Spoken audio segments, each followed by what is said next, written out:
Hello, and welcome to the Brooklyn Rail's 604th New Social Environment. I'm Chloe, the Director of Programs here at the Rail, and I have the pleasure and privilege of being your MC today for a conversation featuring Sabine Hornig and Lyle Rexer. We're thrilled to welcome poet Erika Hodges here to close today's program. Before we get started, the Brooklyn Rail acknowledges Black Lives Matter.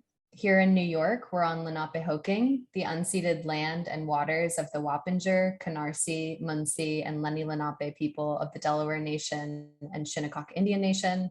We encourage you to check that for a leading government of resources and actions. The Brooklyn Rail would like to thank the TIAR Foundation for sponsoring our NSE program and making these daily conversations possible, and for their support of our growing archive. You can view today's event and our full archive on the Rail's YouTube channel. And now it's my pleasure to introduce today's guest and host. The sculptures, photographs, and installations of Sabine Hornig re-envision architectural spaces and ubiquitous urban forms to explore concepts of space, perspective, and memory. At once rigorously formal and poetic, her work recontextualizes familiar places and structures, such as storefront windows, urban facades, and schoolhouses through overlapping perspectives and inversions of scale and dimension. Throughout the past 2 decades, Hornig has presented numerous solo exhibitions of her work, as well as large architectural interventions in public spaces worldwide, including a site-specific installation commissioned by LaGuardia Gateway Partners in partnership with Public Art Fund in 2020 at Terminal B at LaGuardia Airport. Our host today is independent critic, curator, and writer Lyle Rexer, who is the author of publications including The Critical Eye, 15 Pictures to Understand Photography, The Edge of Vision, The Rise of Abstraction in Photography, and Photography's Antiquarian Avant-Garde, The New Wave in Old Processes. He has published hundreds of catalog essays and articles on art, architecture, and photography, and contributed to publications such as The Rail, the New York Times, Harper's, Art in America, among others. He has lectured at institutions, including the Metropolitan Museum of Art, the Whitney Museum of Art, Yale University, and SVA. Welcome, Lyle, and with that, I'll hand it over to you. Thanks, Chloe. It's again a pleasure to be here. Really a pleasure to have a chance to talk to Sabine about the work that's up at Tanya Bonakdar Gallery, and to walk our way through some really interesting, let's say, points of contact during her career as an artist. I also want to thank the Rail, as I do every time I do a presentation. It's a wonderful group of people, and now I know Chloe is going to be leading the new social environment conversations going forward. And I just wanted to say thank you to her and congratulations. It's really it's great to have this opportunity and this team work together. I wanted to make a couple of preliminary remarks, and I don't want to spend a lot of time doing an art history lesson. But I've been really interested. Something very important has happened over certainly the last 10 to 15 years in photography.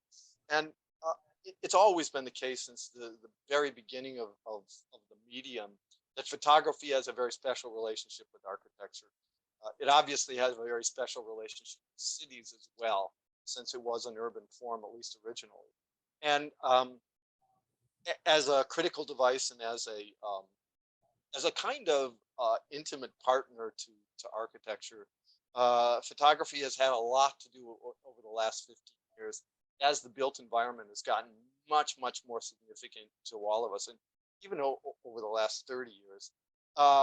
It's been very interesting to watch artists, and especially someone like Sabine, kind of enter into that really important engagement, and to see what photography can, as well as sculpture, but photography more prominently, to our understanding and our position or our experience of the built environment. And that's a sort of preliminary remark. To get going, I'd like to go back in time, and we've kind of organized this presentation kind of in reverse. So I want to go way back to one of the early projects that Sabine did, and I'd like to ask her about this. I wonder if you talk about it. There's no, as I understand it, there's no photographs here. This is a space you created called the called a studio installation. This was right after you came out of your graduate program, I believe, in Berlin at the Universität der Kunst. Yes, hello, Brooklyn Rail. Hello, I want to thank you also, first of all, for this great opportunity to talk to Lyle. I'm very excited about that, and that he's going backwards in time also. It's amazing, 30 years and almost. And yeah, thank you to everyone. I want to thank also the gallery of hosting the show. We are going to talk about later. And I want to thank also Public Art Fund and LaGuardia Gateway Partners, because we are talking about the piece later in the airport, that they have realized this beautiful work in spite of the pandemic, the struggles of the pandemic 2020. So I'm going back in time now until this is a work that I did in Kunstwerke. It was in fact my first installation after art school in 1993. I was in the end of my 20s, and this was actually, we were all interested in building and dividing spaces that time. There was also Monica Mobicini did works with plasterboards, and Daniela Comani, and we were of course inspired by Dan Graham and Michael Asher and all these things. And what I was interested in bringing in two views out of my window in the studio. This was my studio I had in Kunstwerk, a residency place, building these views into the space. So I wanted to bring in the outside view into the space twice. So I built in these shafts here. So you could walk. You could walk into the, I built in two window shafts and connected them with the door. So the door was half open and you could walk into the space only as a visitor, look once into the window, go further into the space and look backwards. And through the white walls, you didn't realize you were looking backwards. It was like a Kafkaesque notion of seeing the same, although walking forward. So it was this division as if you were walking into two different eyes that were looking at you. There was very like intimidating, strange experience. I was really struck by this. I was struck by just by the verbal description when I first read about it, and then to see the pictures and to see how you constructed the space. Obviously, it did remind me of people like Bruce Naumann's work when he would put people, he would confine people in spaces. But let's talk about the two views here for just a minute. I think it's tremendously important. It was rather a mental than a physical experience somehow. Of course, it was physical because it was all like windows, connection of doors and windows.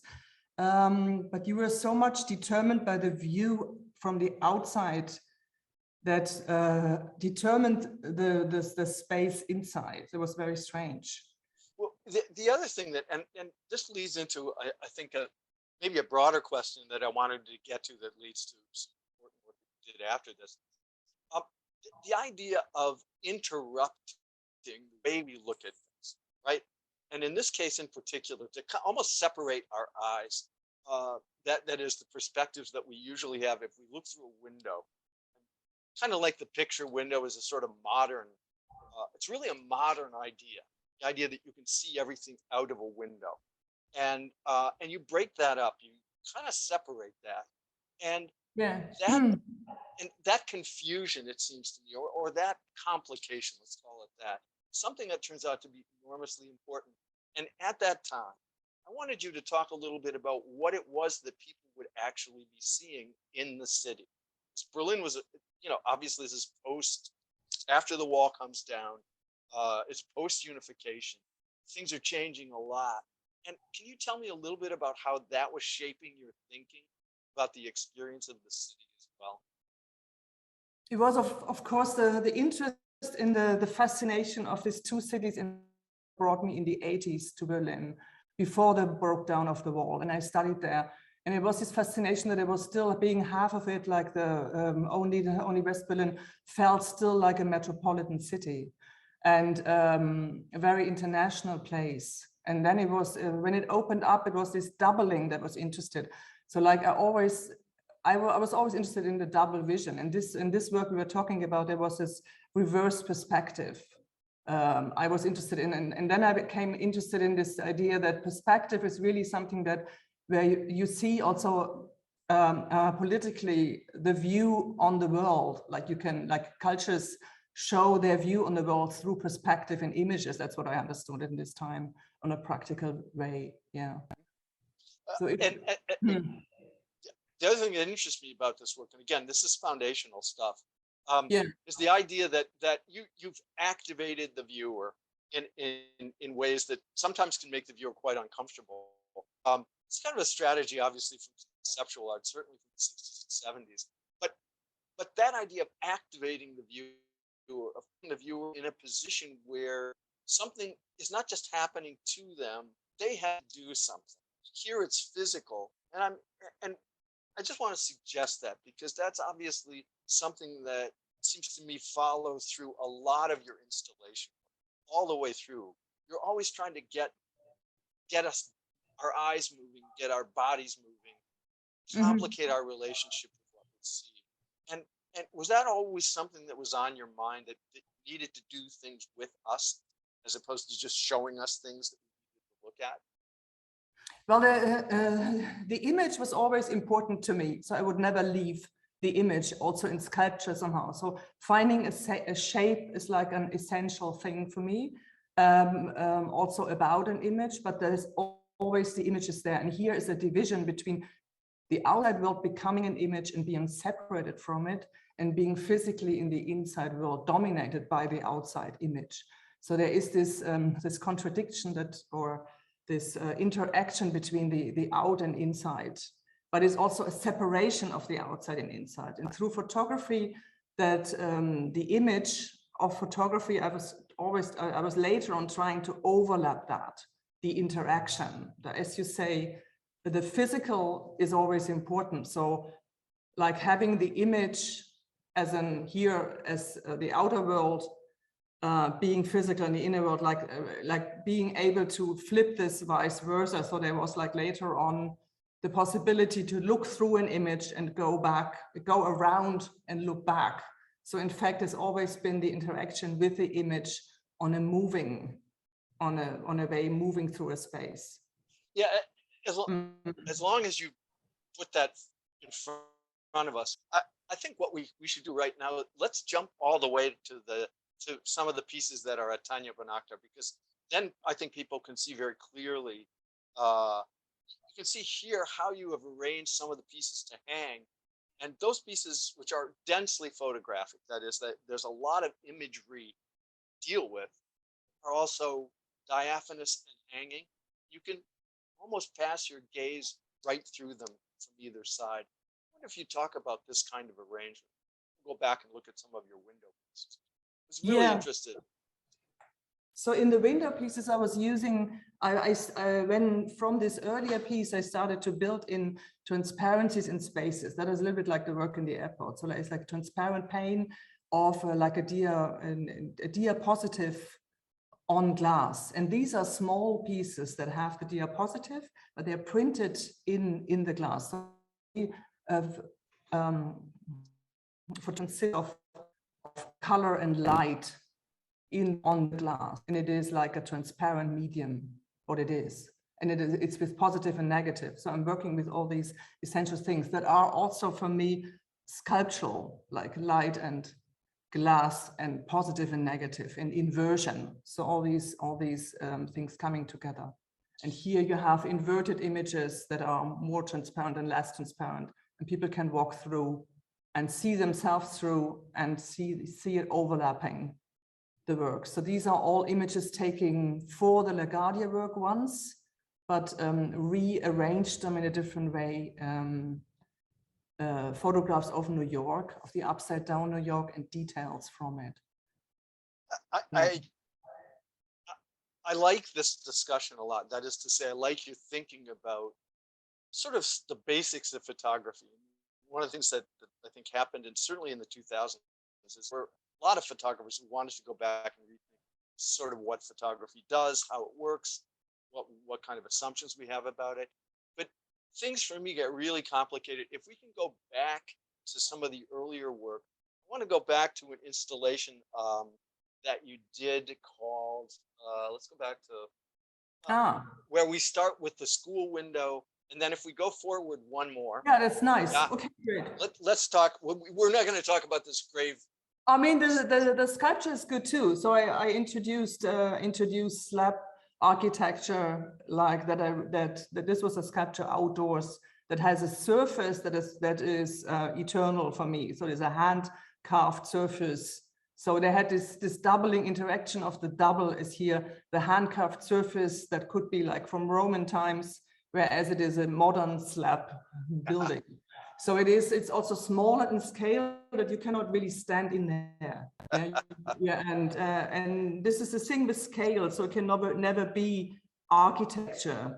You know, the sculptures can never be architecture. They can only be sculptures, like reduced scale. Yeah, this. No? I mean, this felt like a one-off to me. It was like you trying something really interesting, by the way. Yeah, But this is a rebuilt photograph. So I've always like uh-huh.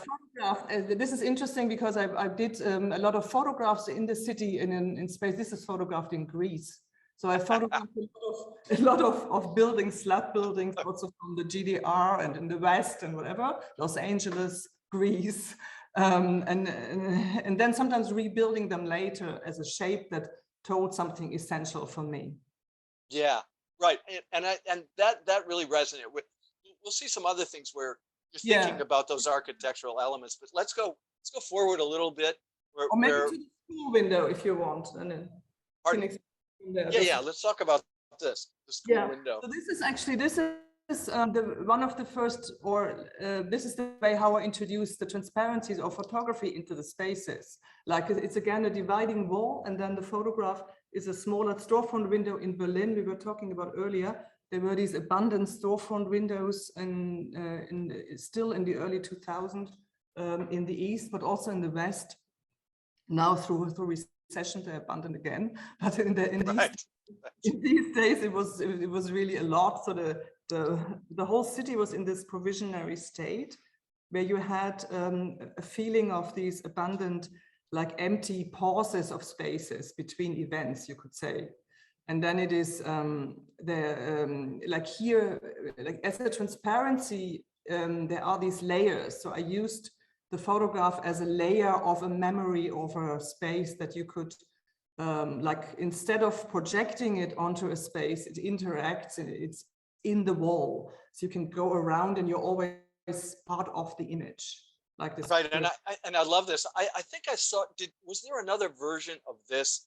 I believe that was installed at MoMA, where there was this was installed at Tanya Barakta Gallery before. I had in MoMA a project. That's right. Created by Sarah Meister. It was fantastic, and it was there were 4 storefront windows that are installed on the wall, and you could walk by as if you walk on a on storefronts in the street almost. Exactly. And again, it's that situation where you think you're looking out, but you're not actually looking out at anything. Something else is also at the same time looking back at you. And the more I've sort of looked at the way you play with this, especially during this period of, let's say, from 2005 to 2010, let's say, where let's go to the other installation picture. Can we go forward? Here, you begin to see sort of how you're working this idea in different spaces, and I really like this. Through the window is what the is what the title tells us, but of course we're not looking through the window at all. Yeah, so actually these transparencies are this was the start to photography somehow, that I built in these transparencies, and whereas in the transparency you have the layer that you could project yourself on the other side. You could sometimes not reach the other side, sometimes you could go to the other side and go backwards. And then I started to print them on as a photograph, physical photograph for the wall. And there you had the layers that when you photograph of the photography into the storefront window, that had the reflection from the space behind, like from the city, or here the tree.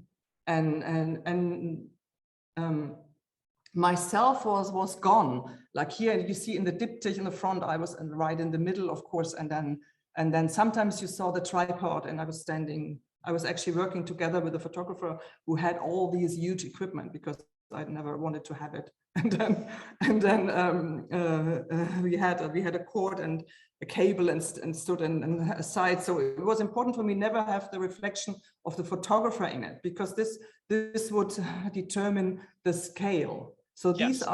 these are smaller in scale, almost half, but you have the impression you're standing in front of a storefront actually, but they are abstracted, of course, they're smaller. And they're like empty spaces that have a lot of reflection on it. So you have like the looking forward and looking backward at the same time brings this notion of time into it. And the past and the present, you could say, like you look you look forward, like looking to the future, having the back, like the past. And then you have this also in the buildings. You have the future and the past. So there is a lot of irritating communication between these use of transparent layers and what is actually photographed, what is reflecting. And so you have to kind of puzzle it all together. And this was a show in the Pinakothek der Moderne, which was fantastic. The curator, Inka Greve-Ingelmann, who I loved, she died unfortunately 3 years ago. She was the first and only one who only my photography from it, and there's all together. It's just fantastic. Yeah, I'm reminded, and someone will probably knows this. Someone of a certain age probably recognizes this, but maybe it's just a common idea, but it's a cartoon idea where a man's walking along or a person's walking along, and they hang up a window on the side of a wall, and it's not really a window, but as soon as they hang it up, it opens up a view as if it were. It's like a cartoon idea in a way, but cartoon idea. and I often feel that's exactly what's happening when I see this work, that someone's coming along, they've hung a window on a wall, and suddenly, even though I know I'm not looking out, I feel like I'm looking out, and I feel like the world is out there coming back to me. And it's totally different from the way I feel if I see a photograph of something on the wall. It's a very different experience. And I think it's really important to point that out. Yeah, that's true. Like a window. Yeah, it's not like a window you have in hotel rooms of whatever, of the zoo or something. Yeah, no, exactly. Okay, if we can go, let's go to the next. There's one more that we're getting into. More like a closed off space. Yeah, I don't want to do this one yet. But this is I'm thinking about it's a double transparency. One more backwards. Yeah, one more backwards. Right? That's our establishing shot, right?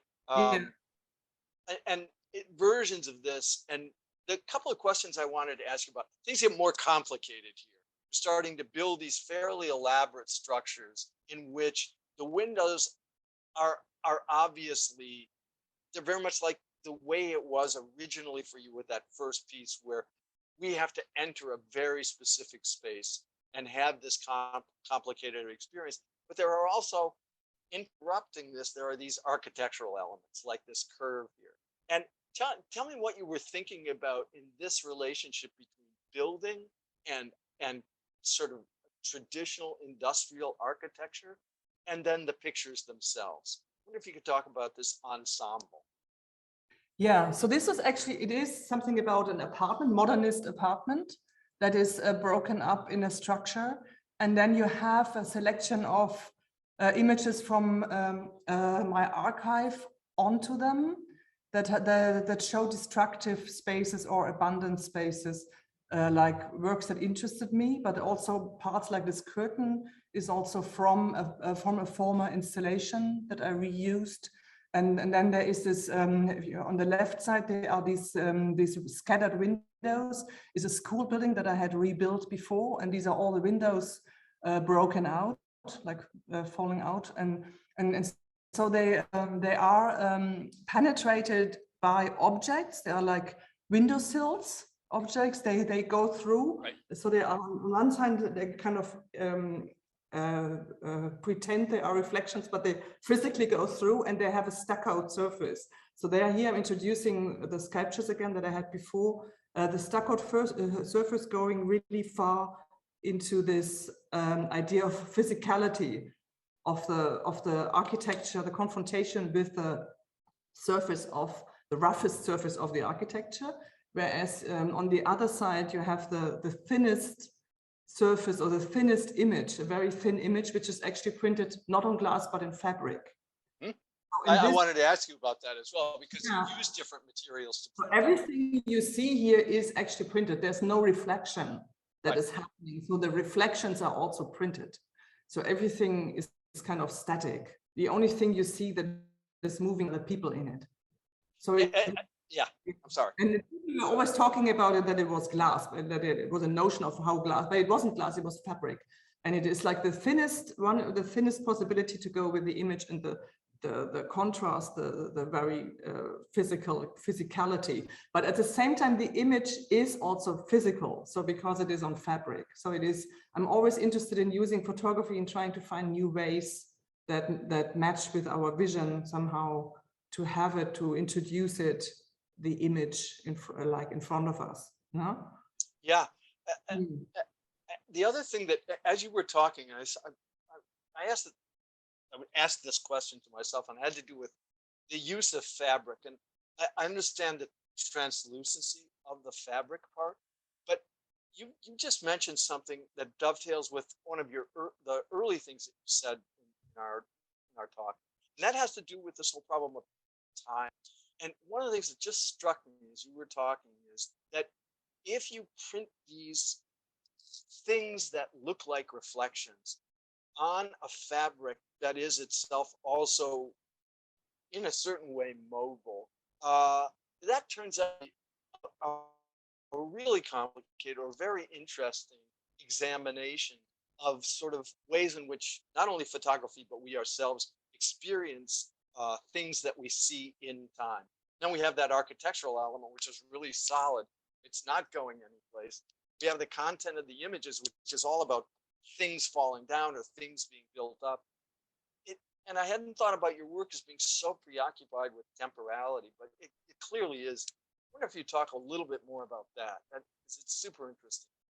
About the temporality, I didn't really. Sorry. About time in these pictures. Yeah. Okay. Yeah. And so just that works. How you think about the notion about time with movement. I mean, there is this notion in space that you experience space through movement once. You know, that like Merleau-Ponty said something about this also. That I'm really interested in, that you could only while, I mean, I also experience, this is how we also go through cities. So we kind of experience time and also images and memory and everything through movement, actually. And then I like the idea of more perspectives than one, and I said many times. So you have this, you're looking through, like on one hand is the transparent image when it is in the space and there is something behind. You have to see it in person, actually, but here you see the bit with the people behind. It becomes very three-dimensional. So I like to like make the two-dimensionality of the photograph, bringing it into a three-dimensional mode. And for me, this is more three-dimensional, as if you would project it. To project an image on a surface remains on a surface, and it's isolated from the background. But here it really merges with the background, and it really uses your vision, like you have with the focus. You focus on the plane, and then you look through, and you have all these different kind of focuses. And this is how you also experience, how we experience time. Like seeing things at the same time and bringing it apart again and seeing it again, like this recapturing things through memory, like, and what I've just saw and see it again, and the other side and everything. And yeah, of course, go ahead. I'm sorry. Transparency, you can, like it was interesting. I talked to Markus Steinweg recently, who wrote in my book, also with a philosopher, Markus Steinweg, and I always say for transparency, like in a political sense, I'm using it in the next project for the Bundestag as a kind of statement about democracy. But he says always it is also surveillance. So of course you have these two interacting kind of interpretations of transparency. Like, is it about democracy, or is it surveillance? So that's Yeah, also is it a tragedy or is it a comedy? Yeah, and the other aspect about all this and about just your whole way of thinking about photography is that, you know, obviously, and you use a camera, it's all about some sort of single point perspective. That's what the camera lens does. But the way you use photography, not only in your installations, but the way you think about mounting a single piece, is something that's actually going to contradict that idea. And I think when we talked, you talked about photography more as a field, or more as the experience of a field, not as a point of view, not as a single point of view. I wonder if you talk a little bit more about that as well, because that seems to me fundamental to the way you use photography. That's really interesting how you describe this, because I've never, I started thinking about this really late, that I was never interested in this classic photography that depicts a whole complete space. And I always think this is not real. And then, of course, it tells us what a photographer saw at that moment, full stop. You know, I'm more interested in, as I said, photography as an experience of how vision works. Like painters have done this already since the cubistic times, maybe, you know, tried to like break up, or since the monochrome break up the idea that painting should represent a vision, you know, like or represent reality. And so that's what is interesting to me is I'm using photographs that are from reality, but then it plays through this with this idea: what is now abstract, and what do I see? How do I see? And so it is like a tool. It becomes a tool, or it becomes an element, a part of the sculpture in space, how we perceive ourselves, we see in space, and that becomes like a statement, you know. So it's like a part of it. It's not like the image. So it has to have a specific scale, and it's built in mostly. And even if it's a printed image, then it has the layers that kind of challenge your vision with backwards and forwards. And this is what I currently tried in this exhibition in the gallery, to be able to bring it back into pieces that you can grasp at a whole. Like in the airport, yes, there's this stream. We can maybe go to the airport. Yeah, let's go to the airport, shall we? And then bringing it back to This was actually another.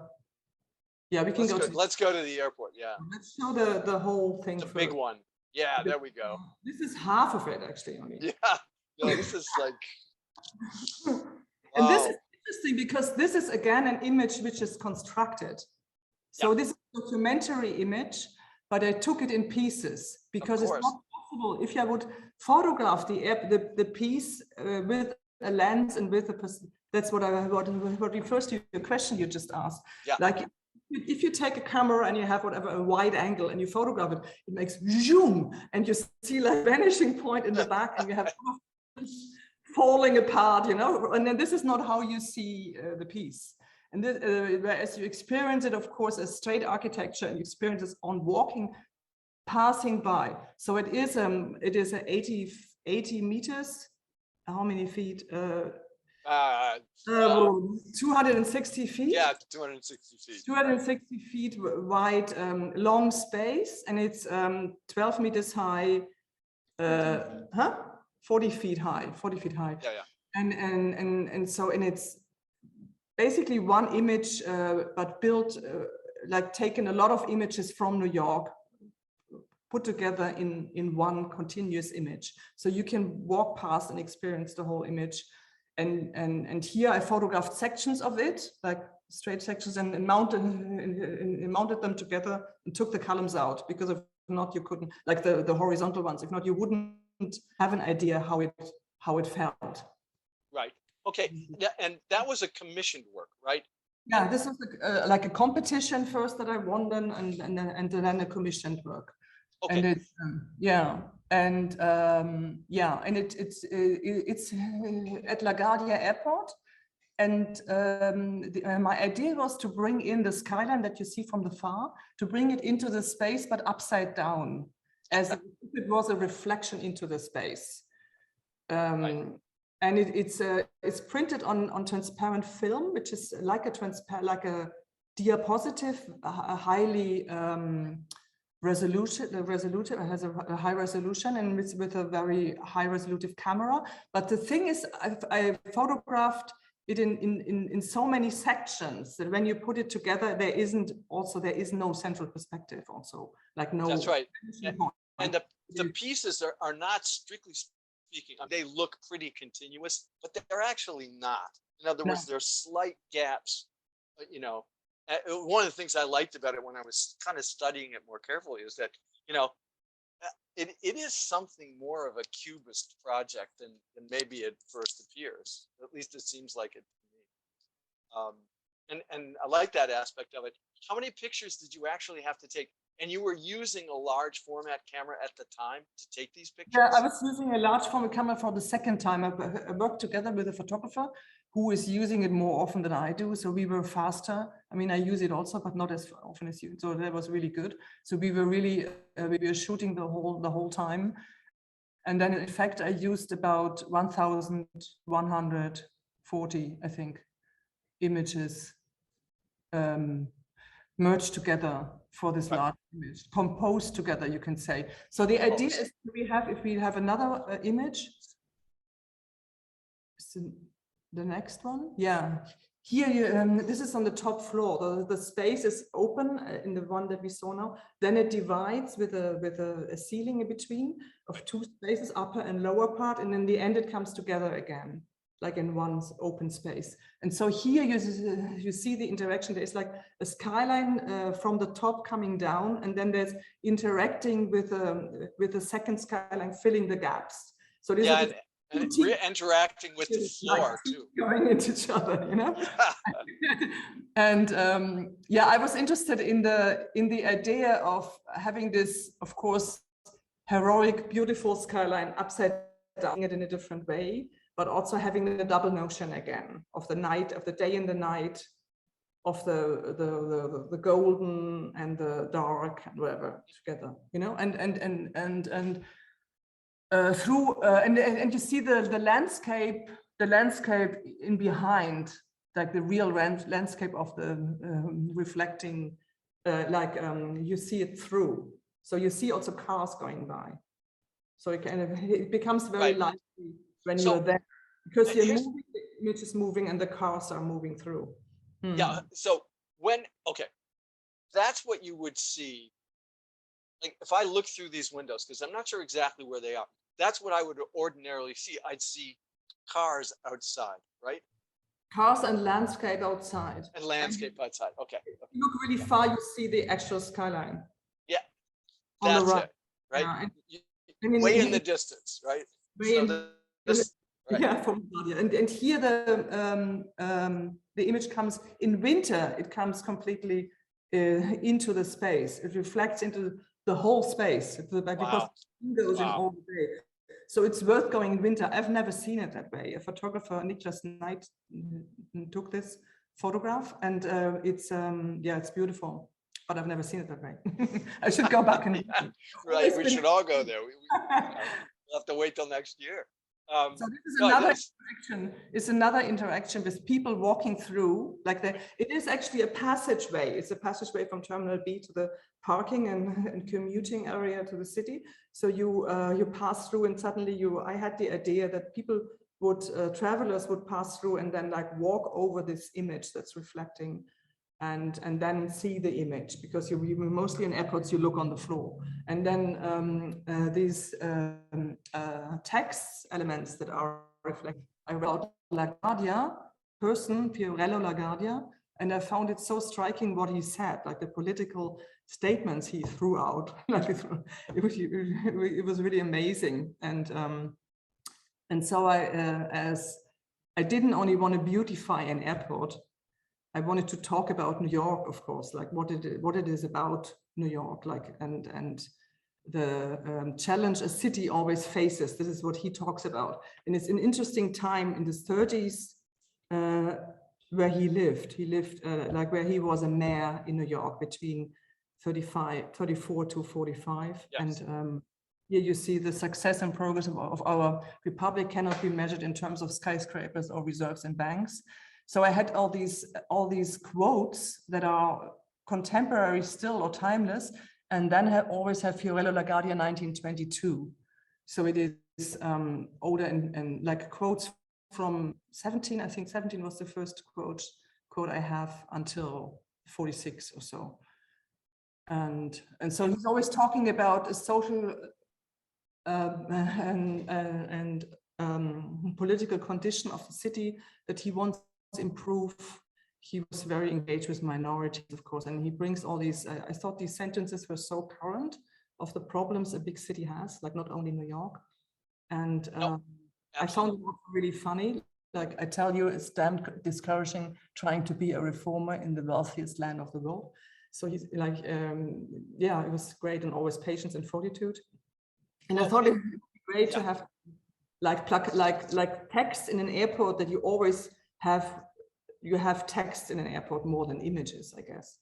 And so it is mostly advertising, by the way. Yeah, advertisement. And so you first text in the airport, and then you see the war to make the world safer for democracy must serve as a pretext for the containment of the most essential freedoms. You think, what is that in an airport? You know, and so you have these things in an airport suddenly, and it is something you could think about and research further, you know. And there is also a great detail, like you can go closer and you really see through this through this method we used in making the photograph, like stitching together so many individual photographs. The resolution is even much higher than you could have with a single view, with a single photograph of the phase one that we used. And so it is you can endlessly almost zoom in and see people, what kind of artworks they have on their walls in the little spaces. It's amazing. Well, here's a question. I mean, what's happening at the airport? Are people stopping? Because I can imagine you never get to your car or wherever you're going. Right? you miss your flight. You miss your flight. Exactly. Husband said, "What are you doing? People will miss their flights." No, that's exactly right. You know, the other thing about it is that I think is really interesting. And here on the bottom of the image, you see workers on the pavement behind working. You see the orange. Yeah.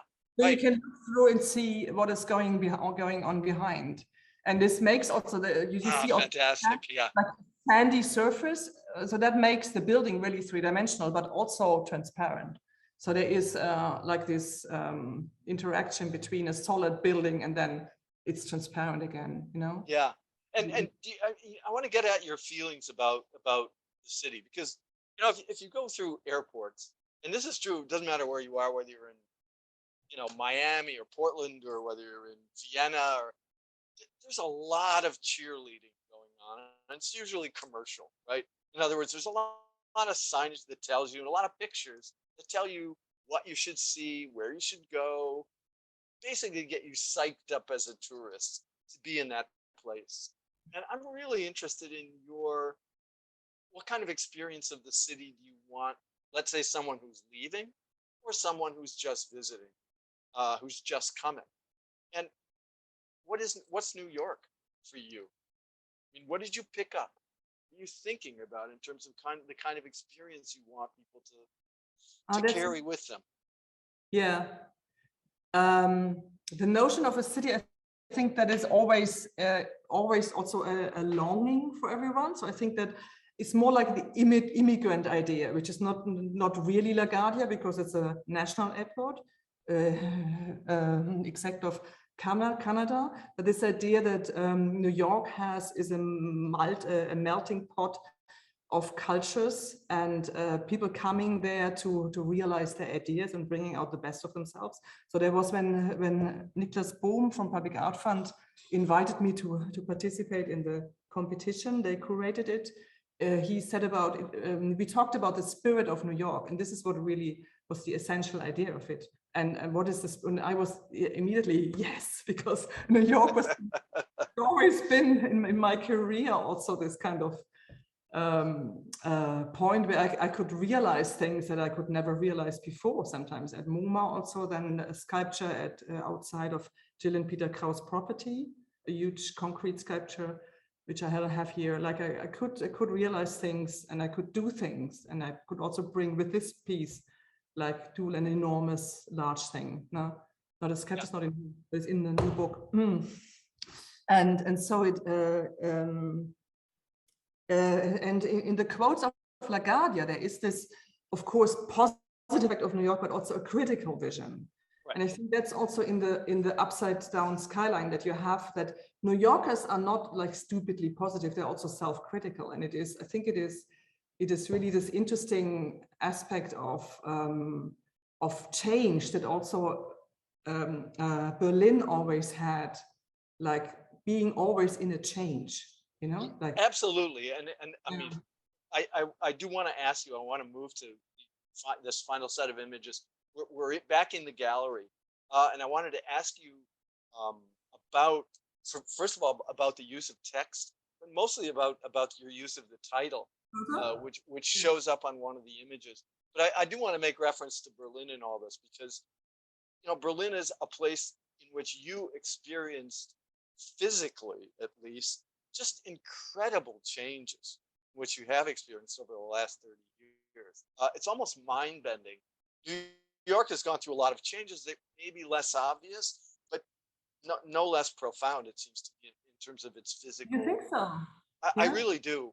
I was going through this with somebody the other day, somebody who was from out of town, and I said, you realize that I live in Brooklyn, right? And it's more obvious there than any place, but I said, you have to realize that over the last 30 some years, or certainly since the time I've lived in Brooklyn, we've actually built 5 cities in New York. And if you go back to the 60s, we really have built 5 cities, the equivalent thereof in New York City itself. And you kind of don't notice it because it's so big. But in a place like Berlin, you notice it. When they rebuild, the Potsdamer Platz, you notice it. Yeah, but the way how they rebuild it is everything is kind of retrospect. It is not contemporary.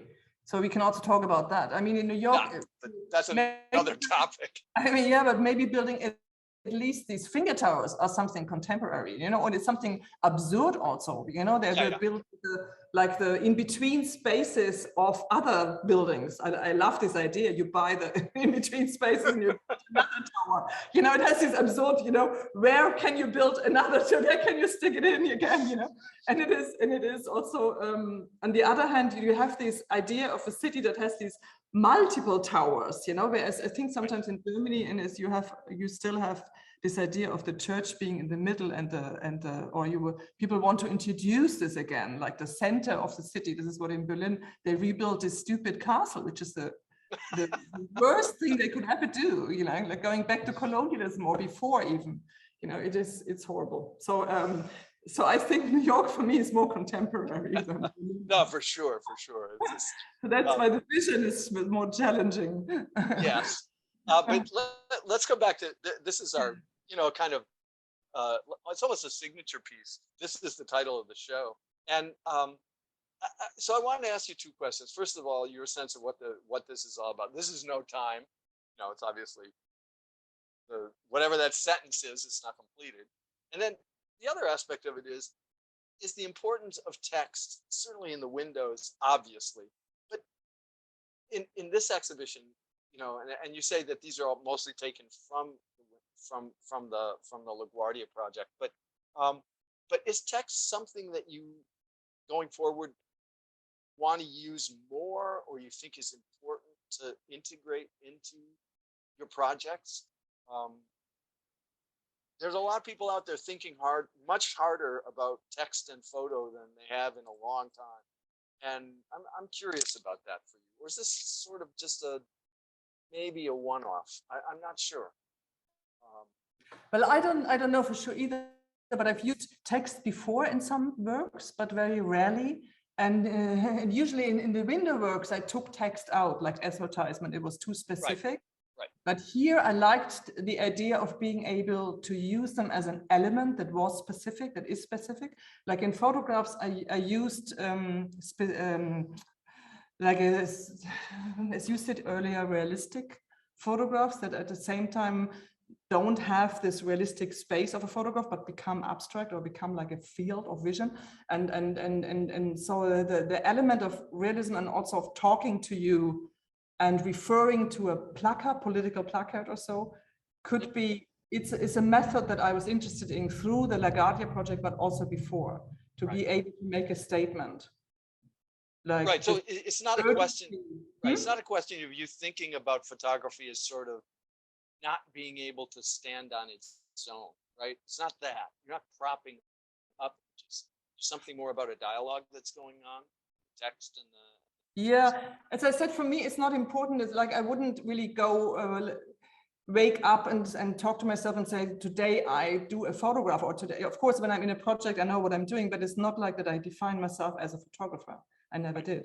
So that's why I never know where it's going. This is a ceramic print on glass. It's from a photograph, but then it becomes glass, colored glass. So I like the transformation always. And if this has something to do with truth for me, then I'm using it, you know? So it is not, if it's going more towards sculpture, I would love to do more sculpture actually, like also use maybe only sculpture again in outdoor spaces. I have a lot of models, or maybe using sculpture and text, or sculpture and color and text. Yeah, like, no, I love that idea actually. And glass, and but you have to have the opportunities, of course. So I have my studio full of models. Yeah.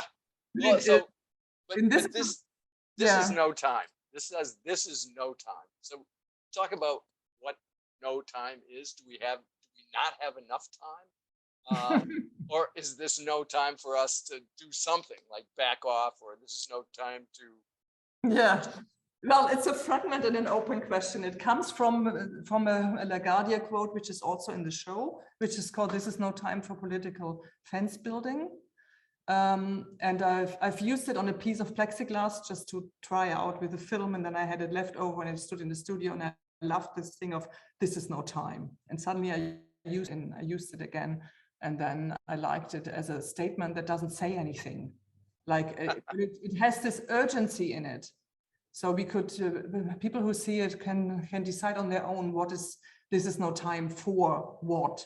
So I would say this is no time at the moment. This is no time to waste, or wasting time. You know, we shouldn't waste time. So it is an urgency. So it talks about time in space. Like absolutely. Calling out time. Right. And these words float there kind of in front of us. Over the image, and I really like that. It's kind of like, you know, a message from God almost, right? This is no time. From God. From God. God. One of our commentators just made the redoubtable Mr. Schwartz just made the comment that this starts to feel much more like a Zen koan, right? Where it's like the sound of one hand clapping, and this is more like this is no time. Could be a song title, maybe. In English, everything could be a song title. Right, exactly. But I think it's a great place for, certainly for me or us, to conclude with the show, because it does open a lot of doors for sort of where you might go. I'm really interested in the idea of how you now maybe start rethinking sculpture in terms of text. There's a lot of other things that we don't quite have time to talk about. There's a bunch of slides in here I'd love to be able to go back and refer to. But one of the things that we usually do at this point is we usually have a chance for people to kind of submit their questions. And I'm sure there are a lot of people who have questions for you. I know Chloe's going to take over for that. I really enjoy the connection. It's really fun to talk to you and just sort of get into your head, I suppose, is really what we've been doing. So I want to thank you again. It's been a pleasure. Thank you so much, Lyle, and thank you, Sabine. That was really wonderful and great to hear about your long career of making these works and thinking about photography and architecture and sculpture and cities. We do have many questions from the audience, so we'll start with a question. How and where are the large-scale transparencies images physically printed or put in glass? What inks and pigments are used? What is the technical workshop setup? What are the physical parameters you have to deal with in printing and installing?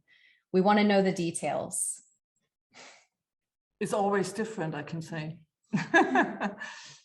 The LaGuardia print, the LaGuardia work is printed on film and applied to existing glass. So, and that was printed in Germany, in Düsseldorf by Grieger, but who I want to thank in this occasion. And they also printed in the lockdown last minute. And the glass works that are hanging in the gallery are printed as a Glasmalerei. They are in Germany. I don't know if this exists in America as well. It's like it's burned into glass. This is Glasmalerei Peters in Paderborn, and there it's burned into the glass, and so it lasts forever. It's like a method they would have used also in churches and synagogues, and like it's a very old technique, which I like also in this talking about contemporary architecture and contemporary themes and the past and the present, to have like go back in this old technique. And I've used this in the school build as well. So if you want to have things last forever and ever, longer than the building, then you have to print it in the glass. But this can only be installed, with the building with the construction of the building, not when it's finished. And a follow-up question from that same audience member has to do with your workflow. And so in expanding upon the technical processes, how do you choose which process for which project? How do you work through a commission from start to finish? Yeah, it depends. I mean, commissions, of course, have parameters that are given, It's different it's like an almost applied arts a bit. It's different to independent work. So the parameter here was, I mean, I could have maybe proposed something different, but there was this glass in the airport that was striking. So that's why I proposed to work on glass. As the glass was already built in, I could only propose something that was applied. So then you have a technology. But then I chose, of course, I was interested in having a very high detail, because also in the work in Sydney, that I did before with the same technique. I always wondered, since it's so large, I always wondered, what do people see when they approach and they go close? So usually in images in the city, you never have, I think I'm the only one who does this kind of high resolution image at that scale, because if you have a photograph of whatever iPhone in the city, you can never go that close. But if you have a 12 meter high image and you can go close and you still have detail, that's a real challenge, and that's what I wanted to have, like the possibility of being really far away and also going close and still having information. And so that was only possible through this technology that I used then. But it's always like you work yourself into a specific project, and then I'm using it also it's very fruitful also for further works. Like now in the gallery, I try to go on and use this, in the lockdown. Then I printed myself alone in the studio with silkscreen. Like, it's a technology silkscreen that I used on glass, but I did it myself. Then I had time, and then I printed on paper, because I thought, oh, now I can try out image and text again for myself, how it works together without this commission pressure. So you come to you follow up with ideas, but it has always kind of a line. It's not like it has a line of what you go backwards and what you already know specifically. Thank you for that. Our next question is from our very own friend, G. So G, I'm going to unmute you. Thank you so much, Chloe and Lyle and Sabine. Given the part of your project, do you feel that in some way that your work questions the structures and histories that transform our collective experience, and that's enhanced because you came to this space from another place, in very much the same way as, say, like Alexis de Tocqueville traveling to America did? Who? Alexis de Tocqueville. He was a French philosopher, traveled to America in the 19th century, and taught us an awful lot more about us than we could have even imagined, because he was from another place. And I think you're kind of doing that with New York. Thank you. Niklas Bohm said that also in the interview, which I can recommend. He made an interview with me in the new book. I want to show this here also. And there's also the LaGuardia project in it, and other projects. And he also said that it is a specific quality of New York, that people are always bringing their idea of New York into New York. And that's also what the work is about, I think. Yeah. Thank you.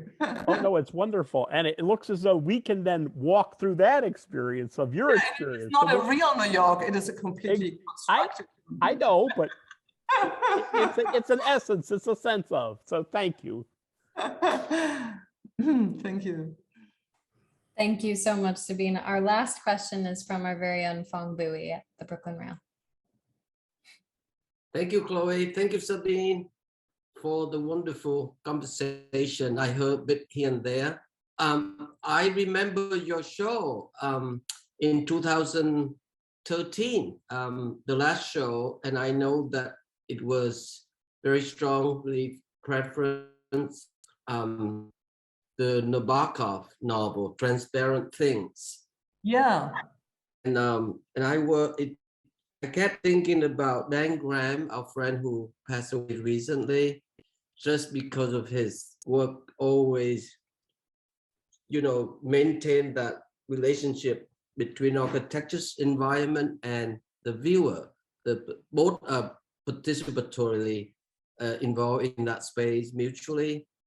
And I wonder whether the collapse between time in the past and present, and that space in between the viewer and the environment.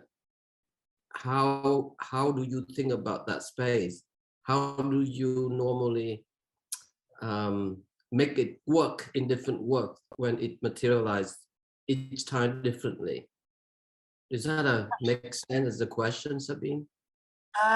Do you mean, is the focus on how I do it each time differently, or? Yeah, and also the reference between to Nabokov, that novel itself.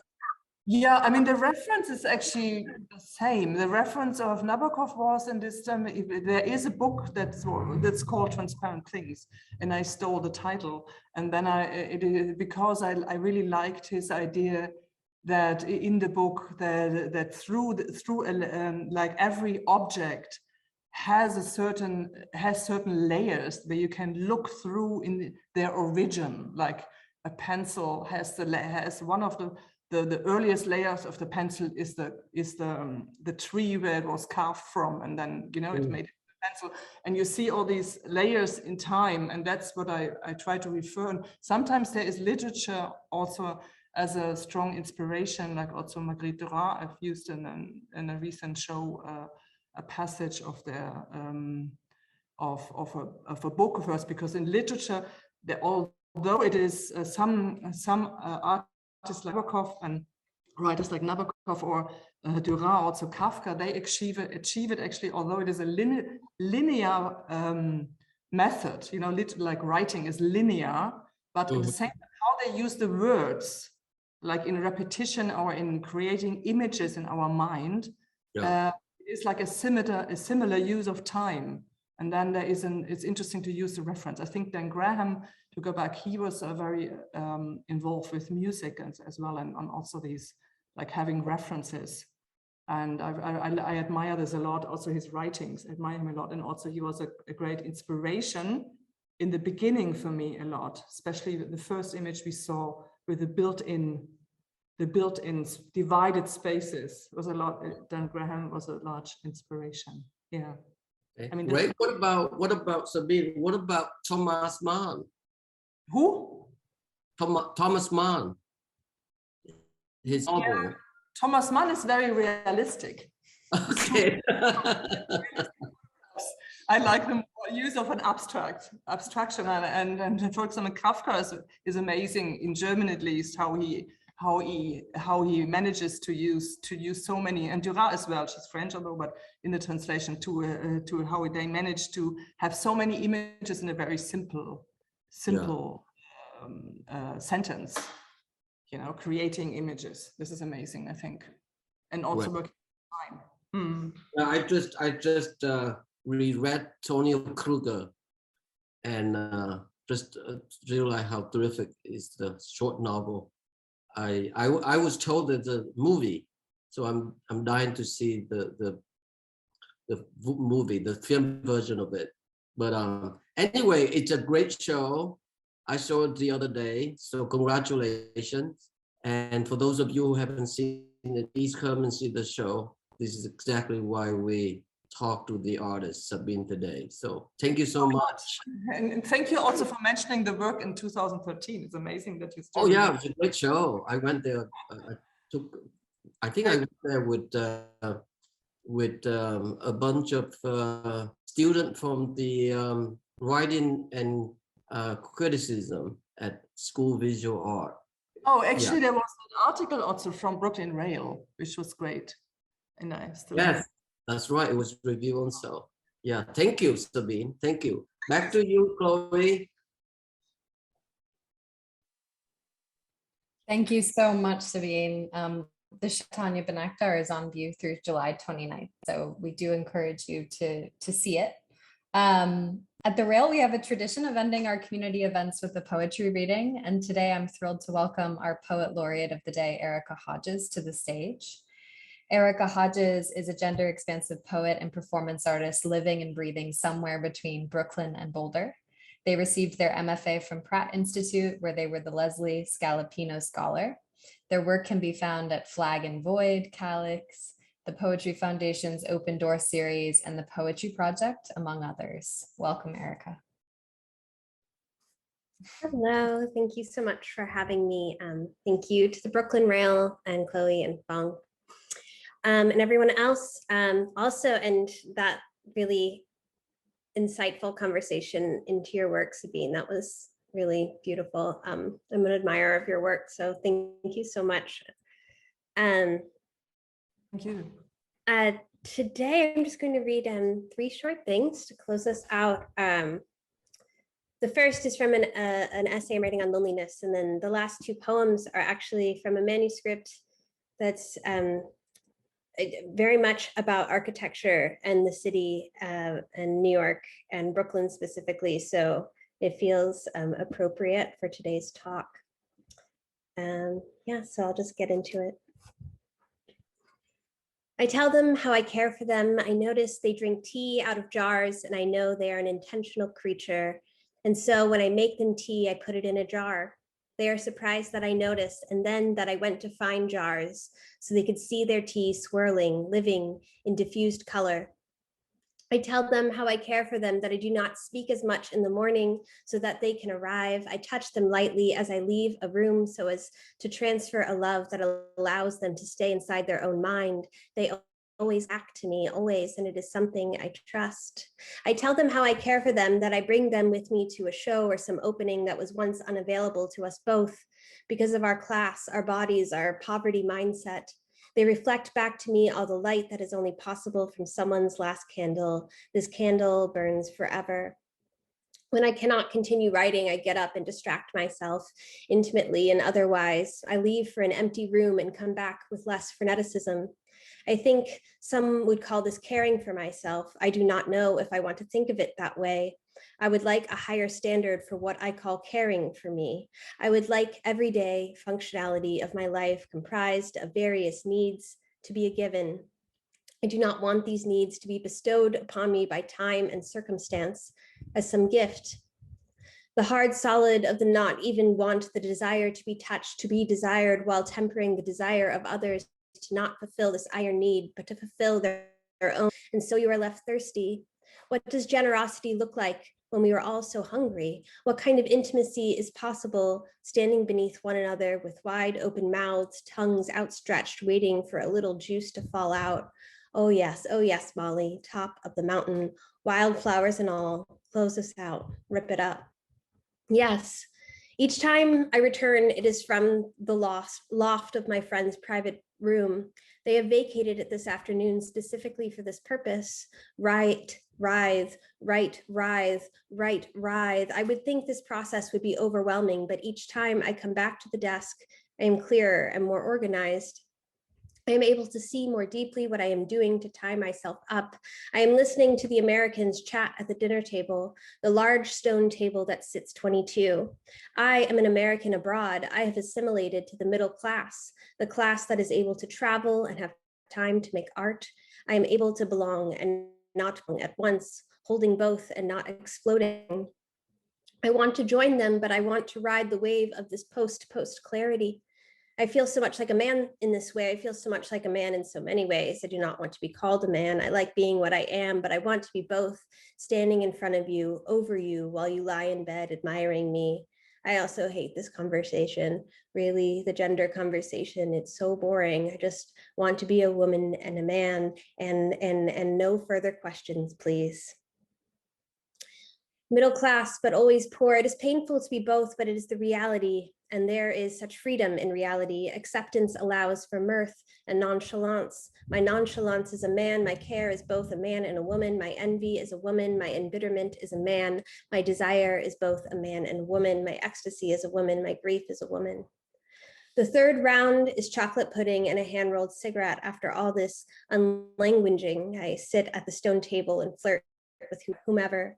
The woman across from me at the table disapproves. The other woman next to her tries to whisper about it, but fails. The conversation moves on.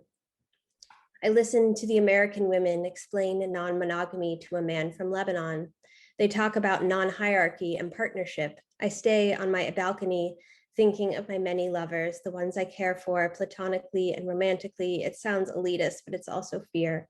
I don't want to join that conversation. I don't want it that way. I would rather someone discover me by accident. I'm not secretive, but yelling it in a courtyard over grocery store sangria is, well, I become bored with desire. I return to the loft. And then this is a poem called For Reproduction of an Unlocated Painting by Jacob Lawrence. The security guard says it's missing.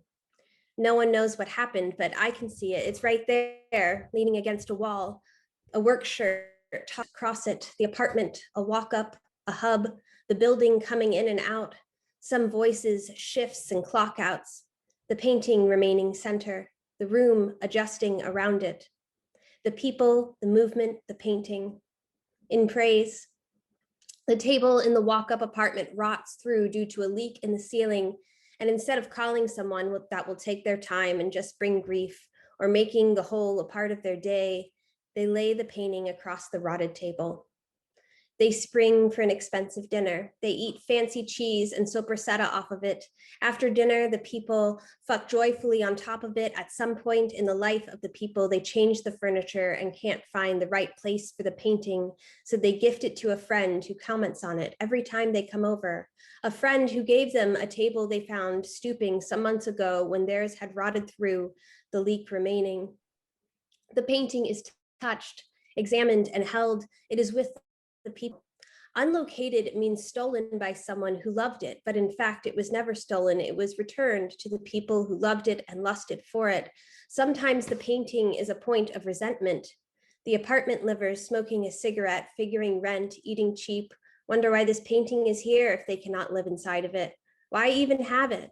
But then another apartment liver from upstairs brings red beans and yellow rice, and the painting is no longer a mirror, but an extension. The painting never sees gallery lighting again, hopscotching from walk-up to walk-up, friend to friend. It is never handled by a professional again. That's my dream for this painting that never came true. It was found in a nurse's Upper West Side apartment, hanging there for 2 decades, one of 5, named Struggle from the History of the American People. and another on location in a couple's living room. Panel 16 of "There are combustibles in every state which a spark must set fire to," blocks away. The colors were pretty. It was a bit worn. I passed by it on my way to the kitchen 1,000 times a day. I didn't know I had a masterpiece. Unlocated, sustaining into light. The paint is skin. The paint is a lamp on behind thinning curtains. The people are painting again. The painting is combustible. And then just a short last one about the city.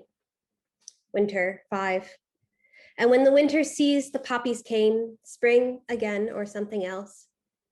But winter did not cease, or it has not yet. What is the difference if we are all locked out of futurism, the room where it's going down, a revolution of many tomorrows, unfinished, half-eaten, false-started, washed up? Where does the poem fit into all this ice that hasn't thought of us in centuries? It's the same cold blue through sheets of plastic and purification, 3 layers of medical grade cloth soaking up the sludge of frosted and oiled film over the liquid, priming the city for a lighter, more yellow shade of gray.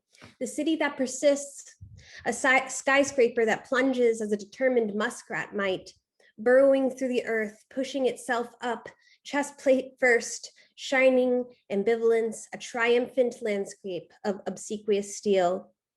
Underneath all this winter, though, is still the stoop and the Modelo and the shared joint, the past due phone bill, the stolen square footage of feeling between architectures, our arms around hips, or heads leaning on shoulders, making shapes that resemble a new kind of skyline, one that requires walking, overrunning even, rage even, no message or slogans, but hands clenched between kin, our streets pulsing up and down the veins of our soft realities, so soft they bounce back after the brutality of weapons-grade plastic, Pepto-Bismol sinking into asphalt, so kind they demand of you what seemed impossible.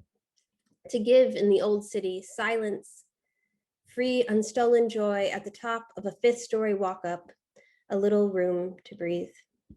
Thank you.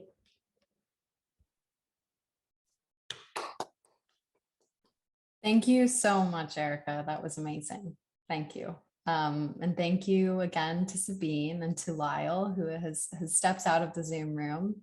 Over the past 22 years, the Rail has brought together art, music, dance, film, theater, literature, and thoughtful social and political meditations in our monthly publication and in our public events, like here in our daily NSE.